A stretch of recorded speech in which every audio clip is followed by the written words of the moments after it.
O Senhor é meu pastor, nada me faltará. Caminhar me faz em verdes pastos, guia-me mansamente a águas tranquilas.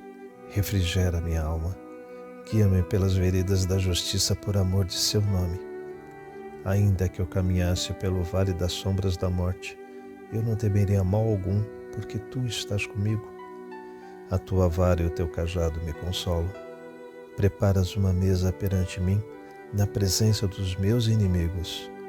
Unges a minha cabeça com óleo, o meu cálice transborda. Certamente que a bondade e a misericórdia me seguirão todos os dias da minha vida, e habitarei na casa do Senhor por longos dias. O Senhor é meu pastor, nada me faltará. Prece de todo dia, Carlos Bacelli, por irmão José. Senhor, concede-me a consciência dos meus muitos erros. Não me consintas viver iludido a meu próprio respeito. Que eu tenha suficiente lucidez para saber quem sou. Que eu consiga, mais que os outros, detectar as fragilidades que me são comuns. Dá-me a tua força para que eu possa superar-me, a tua luz para não caminhar nas trevas, a tua paz na luta que me aflige. Que eu seja sempre sincero em meus propósitos e humilde em minhas atitudes, verdadeiro em minhas palavras e fiel aos meus compromissos. Senhor, não me deixes entregue à invigilância e ao assédio do mal. Sê meu abrigo e minha inspiração. Assim seja. Pai nosso que estais nos céus, santificado seja o vosso nome. Venha a nós o vosso reino, seja feita a vossa vontade, assim na terra como no céu. O pão nosso de cada dia nos dai hoje. Perdoa-nos as nossas ofensas, assim como nós perdoamos a quem nos tem ofendido. E não nos deixeis cair em tentação, mas livrai-nos do mal. Amém. Ave Maria, cheia de graça, o Senhor é convosco. Bendita sois vós entre as mulheres, bendito é o fruto do vosso ventre, Jesus. Santa Maria, Mãe de Jesus, rogai por nós, os pecadores, agora e na hora de nossa morte. Amém. Primeiramente, rendendo graças ao Pai, pedimos humildemente para que Ele possa nos potencializar, para conseguirmos elevar o nosso pensamento, a nossa frequência, para estarmos envoltos em Tua presença, Pai. Pelo decurso de Seus enviados, os Espíritos superiores, unidos e em conjunto, nos colocamos à disposição para sermos instrumentos de Tua vontade, que possamos ser úteis no estudo e aprendizado do Evangelho que hoje nos coloca. Pai, somos ainda muito pequeninos, mas desejosos de buscarmos o nosso melhoramento e nossa reforma íntima. Pela vossa misericórdia, te suplicamos auxílio para transmutarmos as pesadas energias que ainda nos prendem a este mundo de ilusão. Te pedimos forças para lutarmos contra as nossas imperfeições, humildade para enxergar os nossos erros e coragem para corrigi-los, e que aproveitemos as oportunidades que nos concede no presente para sanarmos o mal que fizemos no passado.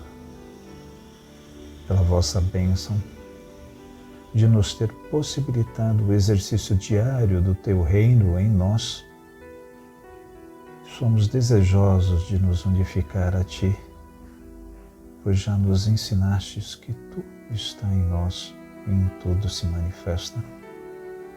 Assim, nesse estado de espírito, nós saudamos a Trindade Superior, Pai, Filho e Espírito Incriado, e pedimos permissão para saudar toda a força que decanta de Ti, Pai, que trabalham no amor e no desenvolvimento. Assim, Pedimos força aos orixás, campos de energia, de amor e atuação. Pedimos forças a Miguel Arcanjo e toda a corrente de angelicais do Senhor. Pedimos forças à corrente franciscana, essa corrente que nos ampara, nos auxilia, a Xangô, que nos fortalece e sustenta, e ao Caboclo Tupinambá, nosso guia-mestre, que tanto nos orienta. Pedimos ainda pela paz no mundo, paz entre povos e nações, governantes e governados, mas principalmente pela paz em nós, em nossos corações, e que possamos disseminá-la e promovê-la onde quer que nós estejamos. Pedimos pelos idosos que possam assisti-los, que possamos assisti-los, entendendo as suas necessidades e sua realidade, devolvendo um pouco do amor que com certeza tiveram para conosco. Pedimos pelas crianças para que possam viver em paz, que possam amar e serem amadas. Pedimos pelas crianças da creche Santa Clara, pelas pessoas que ajudam a creche Santa Clara e os projetos sociais de nossa querida CFA. Pedimos por todos os irmãos necessitados que se encontram em hospitais, manicômios, prisões, meio a guerras, conflito étnicos ou qualquer outra situação de vulnerabilidade. Pedimos por todos os espíritos encarnados e desencarnados cujos nomes nos vêm à cabeça nesse momento, rogando a Deus por cada um deles. Por fim, rendemos glória ao Espírito incriado, ao Pai, ao Filho, assim como é desde o princípio e sempre será. Amém. Da sabedoria do Evangelho de Carlos Torres Pastorino, comentário do Evangelista, João capítulo 3, versículo 16 a 21. Deus teve, pois, tanta predileção pelo mundo que deu seu Filho, o unigênito, para que todo aquele que nele crê, ao invés de perder-se, tenha vida imanente. Pois Deus não enviou seu Filho ao mundo para julgar o mundo, mas para que o mundo seja preservado por meio dele.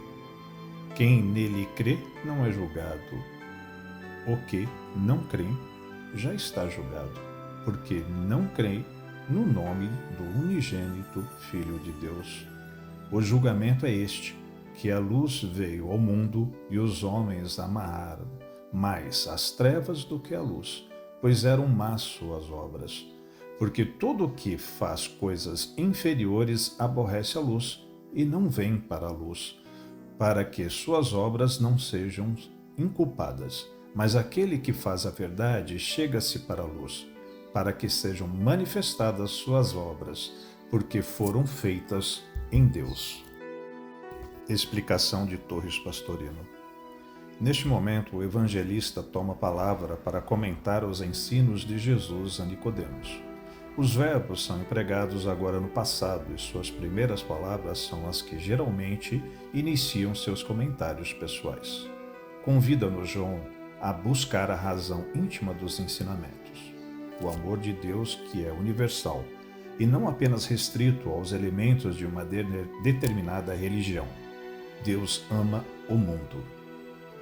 Tanto assim que deu seu Filho, aquele Filho unigênito, que é a própria manifestação divina nos universos ilimitados, o Cristo cósmico, para que todo aquele que nele crê e que viva a sua vida não se perca, mas obtenha uma vida divina imanente na perfeita união.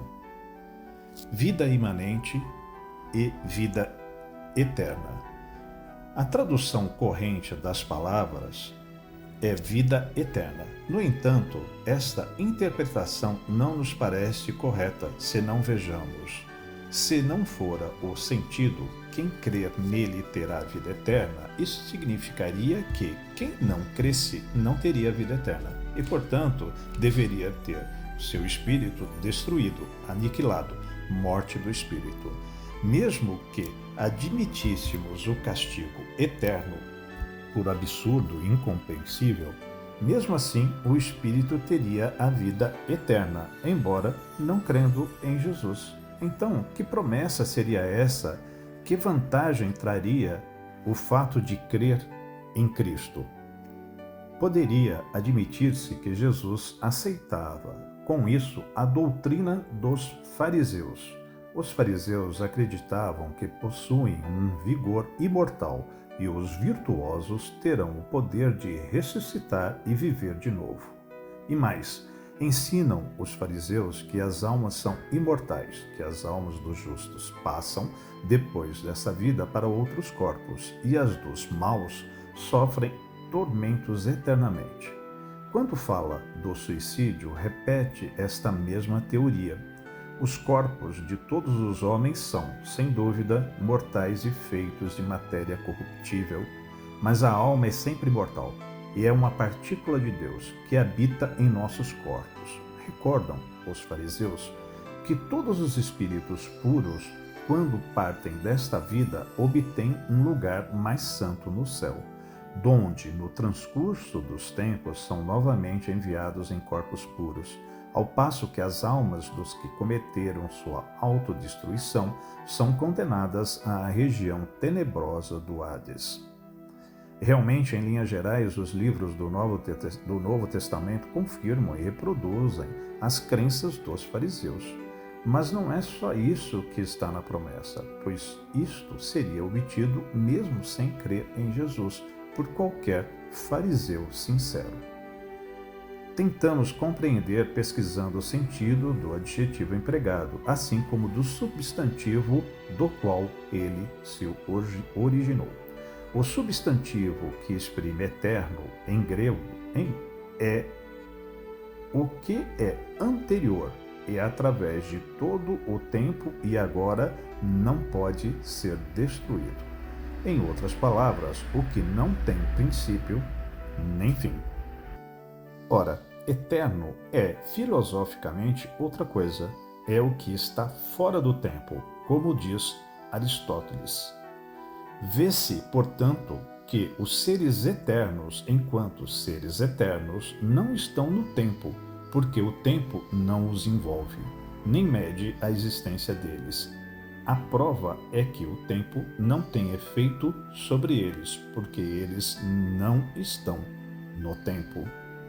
Com efeito, não existindo os dias, as noites, os meses e os anos antes de ter sido produzido o céu, ele os produziu então juntamente com a constituição do mesmo. Todas essas coisas, porém, são parte do tempo, e o passado e o futuro são aspectos do tempo que evolui.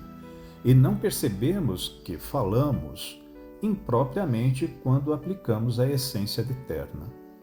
Com efeito, dizemos que ela, a essência, era, é e será. Mas uma única palavra verdadeiramente lhe convém, que é a palavra é.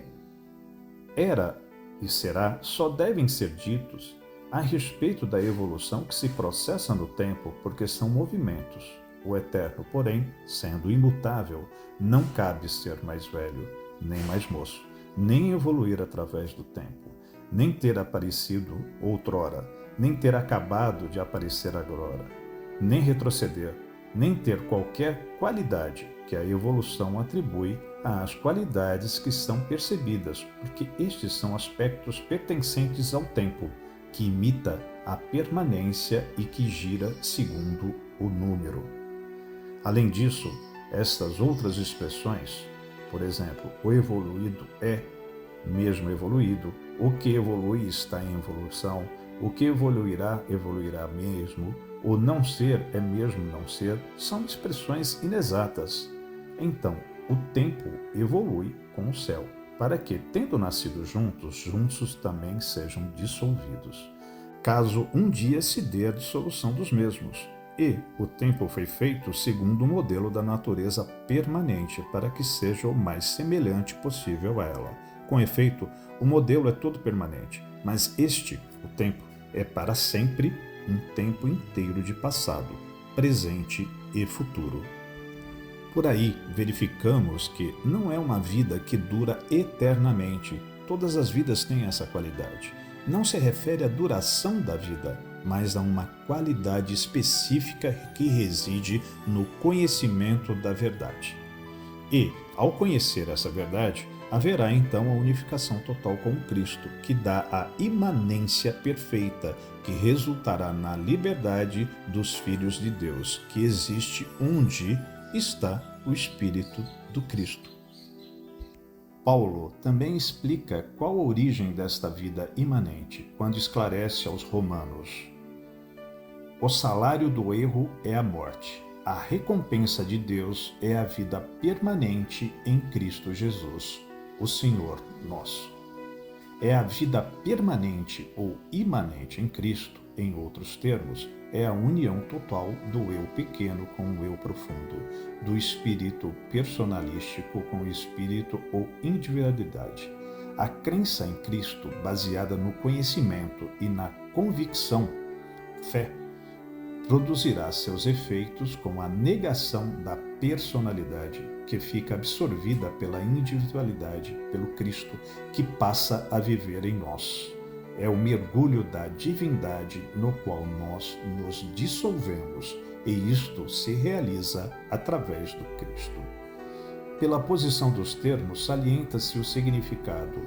O erro nos trouxe a condição de encarnados, sujeitos à morte. E por isso o salário do erro é a morte, mas a recompensa de Deus é tirar-nos, quando nós o quisermos, através do nosso esforço, deste cativeiro, dando-lhes a vida imanente, a unificação com o Cristo, não mais sujeita à reencarnação e à morte. Concluindo, pois, temos que a não pode ser vida eterna como duração de que todos participam. Não pode ser vida futura como reencarnação, porque todos os espíritos a vivem. Não pode ser vida espiritual do espírito, porque todos a têm na alegria e na dor.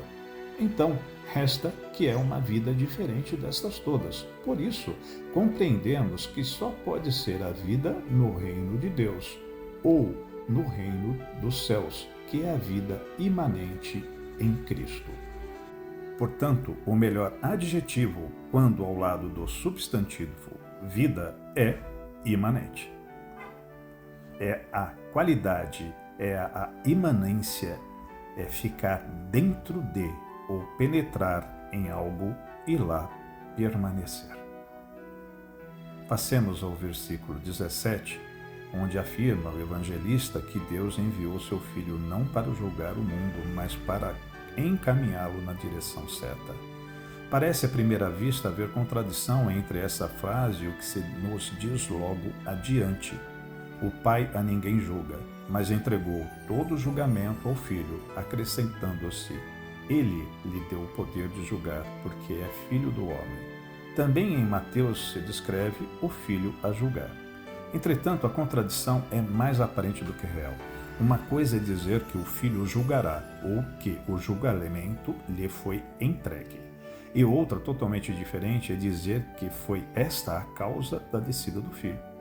Neste passo que comentamos, afirma-se que a razão da sua vinda não foi o julgamento da humanidade, embora isto lhe tenha sido colocado nas mãos, mas a missão de tirar a humanidade do caminho errado para orientá-la pelo caminho certo, isto é, para preservá-la, para salvá-la. O mundo, expresso pela palavra cosmo, que significa ordem ou harmonia do universo, é a manifestação visível do Cristo cósmico, ou seja, do Filho unigênito. Portanto, a própria exteriorização do cosmo é, já per si, uma doação que o Pai faz de seu Filho unigênito. Recordemos, já falamos que Deus é o Espírito, isto é, o amor, o qual, ao expandir-se e manifestar-se, assume a atitude de Pai, ou Verbo, Logos, a palavra, isto é, o amante, e que, O resultado da sua manifestação ou exteriorização é o Filho, que é o universo em sua totalidade absoluta e que, portanto, é realmente unigênito. Por tudo isso, vemos que o Cristo cósmico é o Filho unigênito, que está dentro de todos, sendo então chamado Cristo interno ou mônada divina. Ora, todos aqueles espíritos que, por sua evolução, chegam a compreender, a buscar e a conseguir a consciência cósmica ou consciência do Cristo cósmico, também denominada união com o Cristo interno, porque acreditam nas palavras do manifestante divino, estes conseguirão a vida imanente, a vida una com a divindade, que está em todos e em tudo, vida que flui internamente de dentro deles para a fonte de água viva. Esses não mais se perderão na ilusão da matéria satânica ou opositora, a ela regressando constantemente, vida após vida, mas empreenderão um caminho libertador da evolução sem fim. E Jesus, o maior manifestante da divindade entre as criaturas terrenas, não veio para julgar os homens, apontou o caminho com suas palavras e muito mais com seus exemplos, mas deixou as criaturas livres para escolher a estrada longa ou curta, larga ou estreita. A finalidade da sua encarnação foi apenas conservar ou preservar o mundo, dando-lhe seus exemplos, ensinando-lhe sua doutrina e derramando sobre o globo terrestre o seu sangue vivificador. No entanto, aqueles que não creem e se apegam à matéria, ao lado opositor ou Satanás, já se julgam a si mesmo por sua própria atitude ao renegar o espírito. Renunciam espontaneamente à evolução e nem nessa encarnação nem na próxima poderão ser libertos do karma. Com efeito, a base ou o barema do julgamento é que a luz cristônica baixou até o mundo na manifestação de Jesus, mas os homens preferiram as trevas à luz e justificam-se a preferência. Suas obras de separatismo, sectarismo, divisão, concorrência, egoísmo, ambição material, ódios, etc., são más, ou seja, não sintonizam com o amor que é Deus. Já aqueles que agem e vivem a verdade se aproximam vibratoriamente da luz e deixam que suas obras se manifestem, porque, sendo realizadas em união total com o amor, com Deus, que é Deus, são obras boas. Mas, por que diz crer no nome do unigênito Filho de Deus, conforme está escrito no versículo 18? O nome é a identificação da essência que se manifesta. Trata-se, portanto, de crer na manifestação do Filho de Deus, que é a força crística, exteriorizada nos universos, e a ela unindo-se a criatura através da infinitesimação própria, realizando a consciência cósmica. O nome exprime, pois, a realidade mesma do Cristo divino que está em nós. Irmãos, na passagem que acabamos de ler, um pouco tensa, um pouco longa, temos diversos ensinamentos de altíssima elucidação.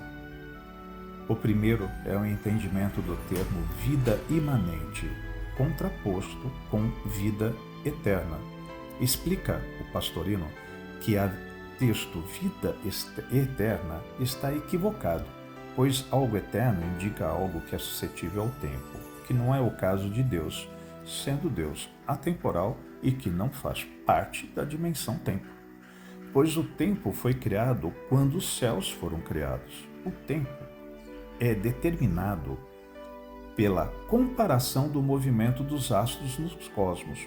Por exemplo, a movimentação da rotação da Terra em torno do Sol nos remete à duração de um dia. A movimentação da translação da Terra em torno do Sol nos remete à duração de um ano. Portanto, o tempo só pode existir através de comparação. Se o cosmos não existir, não existirá o tempo. Porém, Deus é anterior a tudo isso. Logo, não está sujeito ao tempo. Assim, sempre deveríamos dizer que Deus é, expressando também que não está sujeito ao tempo. voltando lá à análise, está prometido por Deus que se crermos, estaremos unidos a Ele, até sermos uno com Ele. Assim sendo, se Deus não está sujeito ao tempo, quando estivermos uno com Ele, também não estaremos sujeitos ao tempo. Portanto, esta expressão vida eterna não parece que está realmente correta. A análise da expressão vida imanente nos traz uma assertividade maior, pois a imanência é explicada como sendo ficar dentro de ou penetrar em algo e lá permanecer, dando, portanto, pleno sentido. O outro entendimento que nos chama muito a atenção é a afirmação categórica no versículo 17, quando João Evangelista afirma que Deus enviou seu Filho não para julgar o mundo, mas para encaminhá-lo na direção correta, na direção certa. Embora tenha dado a ele, o Filho, o poder de julgar. Então a causa da descida dele não foi o julgamento, e sim a salvação. Salvação que nos mostrou com o seu exemplo, muito mais que palavras, que é possível vencer o mundo pelo amor, que a escolha da estrada é nossa, mas se crermos nele, no Cristo cósmico, que através de Jesus desceu à terra e viveu o amor em todas as suas esferas, e fazermos em nós a morada de Deus praticando coisas boas, que depois de um determinado tempo de prática se tornará algo intrínseco em nós, algo natural em nosso ser, nós nos aproximaremos paulatinamente de Deus. Não mais nos iludiremos com a matéria opositória e um dia nos reuniremos a Ele, tendo por fim a vida imanente em Deus. No entanto, aqueles que não se creem nele e se apegam à matéria, que é o lado opositor, já se julgam a si mesmos por sua própria atitude ao renegar o Espírito Santo. Assim, abrem mão da evolução e trilham um caminho do karma, que deverá ser pago na dor, porque renunciaram à luz, ao amor, e tendo praticado suas obras, mas se separam de Deus, não sintonizam com o amor, que é Deus. Graças a Deus. Senhor, fazei-me instrumento de vossa paz. Onde houver ódio, que eu leve o amor. Onde houver ofensa, que eu leve o perdão. Onde houver discórdia, que eu leve a união. Onde houver dúvida, que eu leve a fé. Onde houver erro, que eu leve a verdade.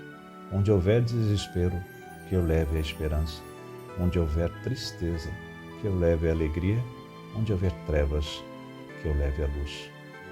Ó Mestre, fazei com que eu procure mais consolar que ser consolado, compreender que ser compreendido, amar que ser amado, pois é dando que se recebe, é perdoando que se é perdoado, e é morrendo que se vive para a vida eterna. Graças a Deus.